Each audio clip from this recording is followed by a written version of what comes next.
Hi guys, how you guys doing? I'm live for some road rant. I'm on my way home. I'm going to introduce something in this video. Introduce something I'm going to call the God, knowledge, faith paradox. It's kind of going to be a fun spoiler for Christians, but it just comes from the thinking I've done. I may have to plug my ears for a minute because the siren's going by. Just wait. Let me see. No, just a second.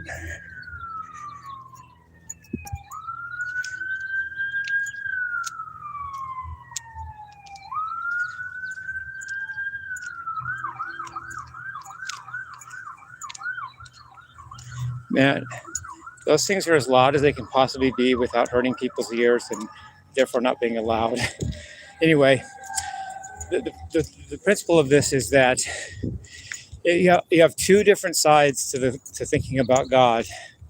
You have faith on one side, and you have knowledge on the other. If you have infinite faith, then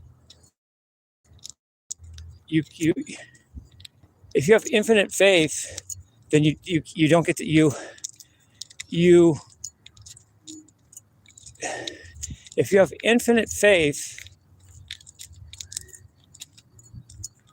you can't know anything because it takes faith to believe it. If you can't know anything if you have infinite faith, because the faith implies you can't know it. That's why it's faith. On the other hand, if you have infinite knowledge, you can't have any faith, because faith is belief without knowledge. So if you know everything, if you have infinite knowledge, you don't need faith, and therefore you don't have it. So faith and knowledge go in opposite directions and kind of counteract each other and contradict each other. If I have infinite faith, then I don't know anything. That's why it takes faith to have that. I need that faith because I don't know it. But if I have infinite knowledge and I know everything, I don't need faith, so I have zero faith. So the whole idea that Christians propose about believing in God and having faith is first of all, on the worst side, it's a farce, because you can see the plasticity of the approach. It falls apart under scrutiny. And on the softer end of the consequences of that paradox is that savableness or savedness has to be relative. It can't be absolute. A person can't say I'm saved because they can't have both infinite faith and infinite knowledge. If we're saved by faith, but yet we have to believe in God, we can't. If we have to believe and have faith, then we're all damned, because we can't have both. You can't have full faith, because if you know something, because then that's why it takes faith to believe it. But you can't know something. If you know something, you don't need faith, and so therefore you have no faith. So it's either a total game out for everybody, which means, by that I mean either nobody's saved or everybody's saved.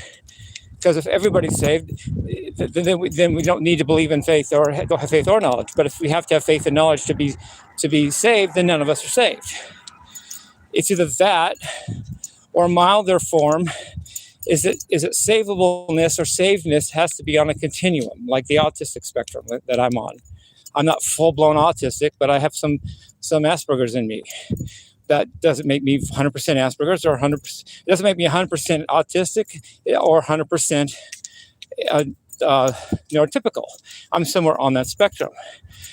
Savableness has, at the very least, at the very lightest consequence of this God, knowledge, faith paradox, very lightest result of that is that savableness is not absolute. It's all relative. And so who's to say, not even yourself, who's saved, including yourself or others? Nobody can say that.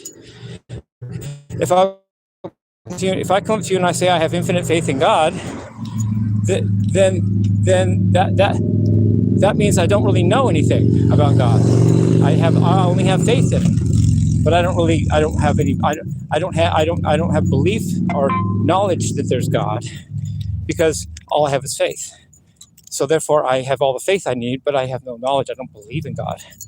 That would be my downfall. But on the other hand, if I had all knowledge and I'd seen God, or just that for some reason I know that God exists point blank, then I have no faith, because I don't need faith if I know it.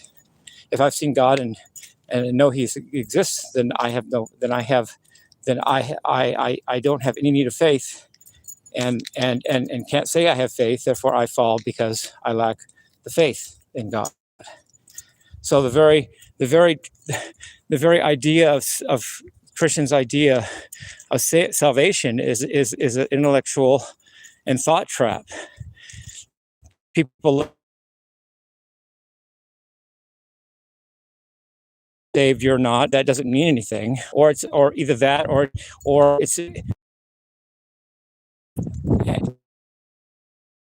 soon as even if that weren't true, even if you could say that I really am saved, I don't know that I'm going to be saved tomorrow,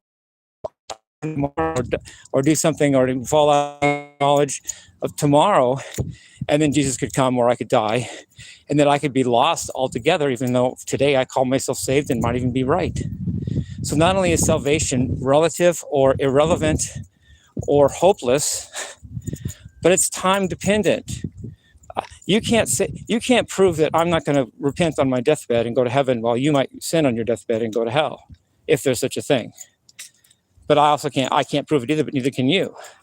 I could be the worst sinner in the world, and if I die on my deathbed and give my heart to Jesus, I'm saved. And if you could be the biggest saint in the world, and if you die on your table and you're sinning, you could be lost. So salvation is relative and time dependent, which makes it the most very, very, very speculative thing. And nothing to be trusted in, nothing to give up your pleasures of this world for, nothing to give up the precious time and energy you have to have pleasures in this world, and the whole thing in the end, it's all going to be we not only have uncertainty right now because of the God, faith, knowledge paradox, we have uncertainty about the future. I can't even define salvation, no more, so I can't even say that I'm saved or not. And not only that very state could change itself, not only by tomorrow or whenever I die, whenever Jesus comes, I could be in a completely different state. So all the thought and rhetoric about being saved and going to heaven, or being lost and not going to hell, is all academic and purposeless and pointless and irrelevant. Love you guys. Peace, love, and rock and roll.